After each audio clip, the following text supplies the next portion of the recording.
ପ୍ରଥମ ସ୍କନ୍ଧ ଦଶମ ଅଧ୍ୟାୟ।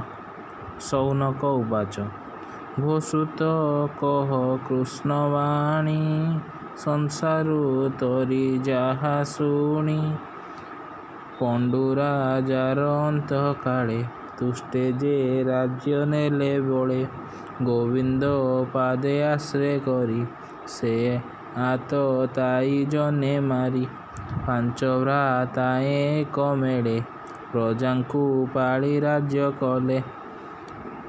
ତେବେ କି କଲେ ପଣ୍ଡୁ ସୁତେ ସ୍ୱଭାବେ କୃଷ୍ଣଙ୍କ ସଙ୍ଗତେ। ସୁତ ଉବାଚ ପାଣ୍ଡବ ବଂଶ ରକ୍ଷା କରି କୁରୁ ବଂଶକୁ ନରହରି କ୍ରୋଧ ଅନଳେ ଭସ୍ମ କଲେ ଦେବାଗ୍ନି ଯେହ୍ନେ ବନସ୍ଥଳେ। ପାଣ୍ଡବେ ନିଜ ରାଜ୍ୟ ମଧ୍ୟେ କୃଷ୍ଣ ସ୍ଥାପିଲେ ରାଜପଥେ ଭୀଷ୍ମଙ୍କ ତେହୁଁ ଧର୍ମବାଣୀ ଯେବା କହିଲେ ଚକ୍ରପାଣି। ଯେ ବାକ୍ୟ ଶୋକମୋହ ଛାଡ଼ି ପ୍ରଜା ପାଳନେ ଚିତ୍ତ ବଢ଼ି ଆନନ୍ଦ ମନେ ଧର୍ମବାଳା ପ୍ରଜା ପାଳନେ ମନ ଦେଲା। କୃଷ୍ଣର ତେଜ ରାଜା ଗଣେ ସେବନ୍ତି ଯୁଧିଷ୍ଠି ଚରଣେ ସମୁଦ୍ର ଅନ୍ତଃ ଯାଏ ମହି ଧର୍ମନନ୍ଦନ ଆଜ୍ଞା ବହି ପ୍ରଜା ବଚନେ ମେଘମାଳ ଭୂମିରେ ବରଷନ୍ତି ଜଳ କାମଧେନୁର ପ୍ରାୟ ମହି ପ୍ରଜା କଳ୍ପିତେ ଶସ୍ୟ ଦେହି ଗୋପାଳ ଗୋଷ୍ଠୀ ମଧ୍ୟେ ଥାଇ ଅନେକ କ୍ଷୀର ଦିଅନ୍ତି ଗାଇ ନଦୀ ବହନ୍ତି ପୁରୀ ଜଳେ ସମୁଦ୍ର ରହିଲେ ନିଶ୍ଚଳେ ପର୍ବତେ ନିଜ ସ୍ଥାନ ସ୍ଥିର ଫଳନ୍ତି ପର୍ବତେ ନିଜ ସ୍ଥାନେ ସ୍ଥିର ଆବୃତ ଲତା ବନ ଘୋର ସର୍ବ ଔଷଧି ଫଳ ଯେତେ ଫଳନ୍ତି ପ୍ରଜାଙ୍କ ଆୟତେ ପ୍ରଜାଙ୍କୁ ଆଧି ବ୍ୟାଧି କ୍ଲେଶ ନ ଲାଗେ ତପତ୍ରୟ ତ୍ରାସ। ଧର୍ମନନ୍ଦନ ରାଜ୍ୟେ ଯେତେ ପ୍ରଜାଏ ବଞ୍ଚନ୍ତି ନିଶ୍ଚିତେ ବନ୍ଧୁଙ୍କ ଶୋକ ଶାନ୍ତ କରି ସୁଭଦ୍ରା ପ୍ରିୟ କାମେ ହରି। ହସ୍ତିନାପୁରେ ହୃଷୀକେଶ ଭାବେ ବଞ୍ଚିଲେ କେତେ ମାସ ଦ୍ୱାରକା ଗମନେ ଉଦ୍ଯୋଗୀ ଯୁଧିଷ୍ଠିରଙ୍କୁ ଆଜ୍ଞା ମାଗି ଜଣ ଜଣକେ କରି କୋଳ ସୁହୃଦ ପ୍ରେମେ ବାକ୍ୟ ଭୋଳ ରଥେ ବସିଲେ ବନମାଳି ତୁଲେ ସକଳ ବନ୍ଧୁ ମିଳି କୃଷ୍ଣ ସୁଭଦ୍ରା କୁନ୍ତୀ ସୁତେ ରାଜାଏ ଆସିଥିଲେ ଯେତେ ଗାନ୍ଧାରୀ ଧୃତରାଷ୍ଟ୍ର ମେଳେ ଯୁଯୁତ୍ସୁ ଗୌତମ ତୁଲେ ଧୌମ୍ୟ ସଙ୍ଗତେ ଭୀମ ଗଲା ଉତ୍ତରା ନାରୀ ସଙ୍ଗେ ଥିଲା। କୃଷ୍ଣଙ୍କୁ ନମିଲା ଅନ୍ତରେ ପ୍ରବେଶ କଲା ଅନ୍ତଃପୁରେ କୃଷ୍ଣ ବିରହେ ମନ ଛନ ସହି ନ ପାରେ ହତ ଜ୍ଞାନ କୃଷ୍ଣର ଭାବେ ଭାବ ବଢ଼ି ତା ସଙ୍ଗେ କେ ପାରିବ ଛାଡ଼ି। ଯାହାର ଯଶ ଗୁଣ କର୍ଣ୍ଣେ ନିରତେ ଭାବୁଥାନ୍ତି ମନେ ନ ଦେଖି ତାର ପଦ୍ମ ମୁଖ କାହିଁ ଲଭିବ ଆତ୍ମସୁଖ ନିରତେ କରନ୍ତି ଦର୍ଶନ ସ୍ନେହ ନିର୍ଭରେ ଆଲିଙ୍ଗନ କୃଷ୍ଣଙ୍କୁ କହନ୍ତି ବଚନ ଆବୋରି ଶୟନ ଭୋଜନ ଏରୂପେ ଚିତ୍ତବୃତ୍ତି ଦେଇ ଚକ୍ଷୁ ପୀଡ଼ା ନ ଚଳଇ ତାହାର ସ୍ନେହ ବନ୍ଧ ହୋଇ ତତହୁଁ ଅନ୍ୟ ଚିତ୍ତ ନାହିଁ। ପୁରୁ ବାହାର ହୋତେ ହରି ବିକଳେ ଯେତେ ପୁର ନାରୀ ଚକ୍ଷୁ ବୁଜିଲେ ଭାବ ଭରେ ରୋମାଞ୍ଚ ତନୁ ଅଶ୍ରୁ ଝରେ କୁଣ୍ଠିତ କଣ୍ଠେ ବାକ୍ୟ କହି ବୋଲନ୍ତି ଏକୁ ଆରେ ଚାହିଁ ଦ୍ୱାରକା ଗଲା ଭାବଗ୍ରାହୀ ଆମ୍ଭର ସୁଖ ଲେଶ ନାହିଁ। ମୃଦଙ୍ଗ ଶଙ୍ଖ ଭେରୀ ବୀଣା ଘଦୁନ୍ଦୁଭି ନିଘୋଷଣା ସେ କୁରୁ ରାଜ୍ୟେ ଯେତେ ନାରୀ କୃଷ୍ଣ ବିଚ୍ଛେଦେ ତନୁ ଘାରି ଜଗତି ଆଳି ଆରୋହୀ ପୁଷ୍ପ ବିଞ୍ଚନ୍ତି କୃଷ୍ଣ ଚାହିଁ।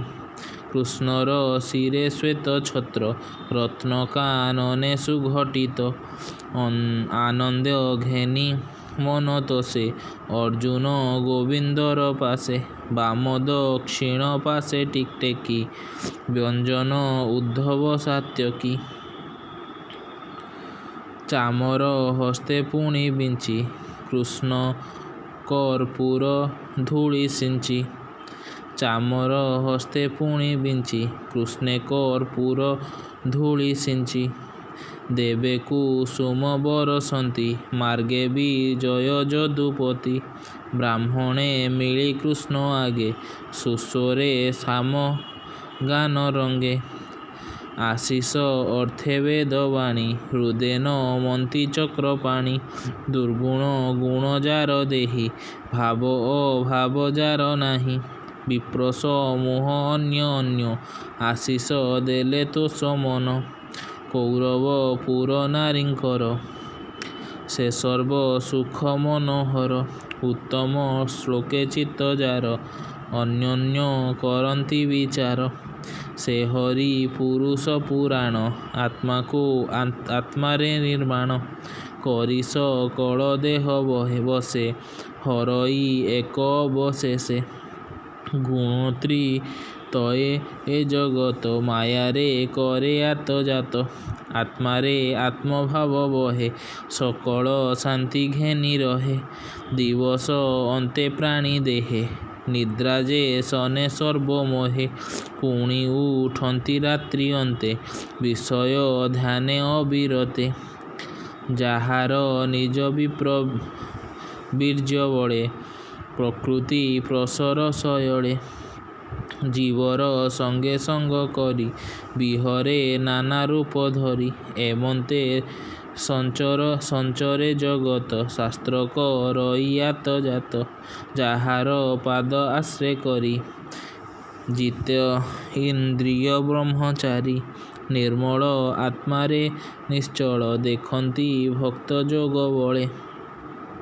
ତାହାଙ୍କ ହୃଦେ ପ୍ରକାଶଇ, ସକଳ କଳୁଷ ନାଶଇ। ଯାହାର ମହିମା ଅନୁଗଣେ, ଆଗମ ନିଗମ ପ୍ରମାଣେ। ଏକୁଆରେକ କଥା କହି, ବଞ୍ଚନ୍ତି ଯାର ପାଦେ ଧ୍ୟାଇ। ଯେ ଏକ ଈଶ ଲୀଳା କରି, ପ୍ରକୃତି ସଙ୍ଗତେ ବିହରି। ସୃଷ୍ଟି କରିଣ ପୁଣି ପାଳେ, ଈଶ୍ୱର ରୂପେ ଅନ୍ତ କରେ। ସେ ଦୋଷ ନ ଲାଗେ ତାହାର, ନଳିନୀ ଦଳେ ଯେହ୍ନେ ନୀର।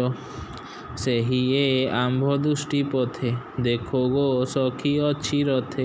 ଦୁଷ୍ଟ କ୍ଷତ୍ରିୟ ଯେତେବେଳେ, ଅଧର୍ମେ ଗ୍ରାସନ୍ତି ସକଳେ। ସେ ହରି ସତ୍ୱଗୁଣ ଧରି, ନାନା ଶରୀରେ ଅବତାରି। ଯଶ ବିସ୍ତାରି ଦୟା ସଙ୍ଗେ, ସୁଖେ ବିହରେ ଯୁଗେ ଯୁଗେ। ଯାହାର ଅଂଶ ଅବତାରେ, ଯାଦବ କୁଳ ଏ ସଂସାରେ। ପୁରୁଷୋତ୍ତମ ଶ୍ରୀପତି, ଯେଣୁ ଯାଦବେ ଉତ୍ପତ୍ତି। ରଜନୀ ଅନ୍ତେ ନରଲୋକେ, ନାମ ଧରନ୍ତି ପୁଣ୍ୟ ଶ୍ଲୋକେ। ଯାର ନିବାସ ଧନୁ ମଧୁବନ, ତେଣୁ ସ୍ୱଭାବେ ପୁଣ୍ୟତମ। ଏ ଯେ ଦ୍ୱାରକା ତ୍ରିଅକ୍ଷର, ଅପାର ପୁଣ୍ୟ ଯଶସ୍କର। ଯହିଁ ସକଳ ପ୍ରଜାଜନ, କୃଷ୍ଣର ହସିତ ବଦନ। ନିଗମ ବାକ୍ୟ ଯାହା ଘୋଷି, ଦେଖନ୍ତୁ ନିଜ ଦ୍ୱାରେ ବସି। ସାତ୍ୱିକ ଭାବେ ବିପ୍ରଗଣେ, ଯାର ଚରଣ ଅନୁସଣେ। ଯମ ନିୟମ ବ୍ରତ ସ୍ନାନ, ଯଜ୍ଞ ତପସ୍ୟା ମହାଦାନ। ସଂକଳ୍ପ କରି ଦକ୍ଷ ହସ୍ତେ, ତର୍ପଣ କରିଥାନ୍ତି ନିତ୍ୟେ। କୃଷ୍ଣର ଯେତେ ପତ୍ନୀଗଣ, ସେ ତ ସ୍ୱଭାବେ ଭାଗ୍ୟବାନ। ସଂକଳ୍ପ କରି ଜନ୍ମାନ୍ତରେ, ତାହାଙ୍କୁ ଲଭିଛନ୍ତି ବରେ। ଯାର ଅଧର ମଧୁ ରସେ, ଗୋକୁଳ ଗୋପୀଙ୍କ ହରଷେ। ନିତ୍ୟେ ପିବନ୍ତି ଚକ୍ଷୁ ଦ୍ୱାରା, ତେନୁ ଅତୁନ ସରଘରେ। ରୁକ୍ମିଣୀ ସ୍ୱୟଂବର କାଳେ, ସଭାର ମଧ୍ୟ ରୂପ ମିଳେ। କୃଷ୍ଣ ବି ସଏ ଯେତେ ବାଦୀ, କ୍ଷତ୍ରିୟ ଶିଶୁପାଳ ଆଦି। ତାହାଙ୍କ ଦର୍ପ ନାଶ କରି, ନାରକା ପୁର କନ୍ୟା ହରି। ସେ ବଧୂ ଜନେ ତାର ସଙ୍ଗେ, ଅଟନ୍ତି ସୌଭାଗ୍ୟ ରଙ୍ଗେ। ତାର କଟାକ୍ଷେ ବଶ ହୋଇ, ନିଶ୍ଚଳ ଚିତ୍ତେ ରୂପ ଧ୍ୟାଇ। ନିରତେ କୃଷ୍ଣ ଘେନି ଘରେ, ପ୍ରେମେ ସେବନ୍ତି ତାପୟରେ। ପାରିଜାତକ ଆଦି ଦାନ, ଦେଇ ଆନନ୍ଦ ତାଙ୍କ ମନ। କରିଣ ପ୍ରଭୁ ଭାବଗ୍ରାହୀ, ତାହାଙ୍କ ସଙ୍ଗ ନ ଛାଡ଼ଇ। କୁରୁମଣ୍ଡଳ ବଧୂ ଜନେ, ଏକାନ୍ତ ବାଣୀ ଅନ୍ୟୋନ୍ୟେ। ସ୍ମୃତି ଈକ୍ଷଣେ ତାହା ଜାଣି, ରଥେ ଚଳିଲେ ଚକ୍ରପାଣି। କୃଷ୍ଣର ସ୍ନେହ ମନେ ଧରି, ପାଣ୍ଡବେ ଘେନି ସୈନ୍ୟ ଚାରି। ଶତ୍ରୁଙ୍କୁ ଭୟ ଚିତ୍ତେ ଚିନ୍ତି, କୃଷ୍ଣଙ୍କୁ ଆବୋରି ଚଳନ୍ତି। କେତେହେଁ ଦୂର ଭାବଗ୍ରାହୀ, ପାଣ୍ଡବ ମାନଙ୍କୁ ରୁହାଇ। ଉଦ୍ଧବ ଆଦି ପ୍ରିୟ ସଙ୍ଗେ, ଚଳିଲେ ନିଜ ପୁର ମାର୍ଗେ। କୁରୁ ଜଙ୍ଗଳ ଦେଶ ଜାଣି, ପାଞ୍ଚାଳ ଦେଶ ଶୂରସେନୀ। ଯମୁନା ଦେଶେ ବ୍ରହ୍ମାବର୍ତ୍ତ, ମତ୍ସ୍ୟନଗର ସାରସ୍ୱତ। ମାରୁଧନ୍ୱନ ସୌବୀର, ଅଭିର ପୁରେ ଯେ ଅପର। ଅନ୍ୟାନ୍ୟ ଆଦି ଦେଶ ଯେତେ, ଜିଣି ଗମିଲେ ନିଜ ରଥେ। ସେ ଦେଶେ ଯେତେ ପ୍ରଜା ଜନେ, ସମ୍ଭ୍ରମେ କୃଷ୍ଣ ଦରଶନେ।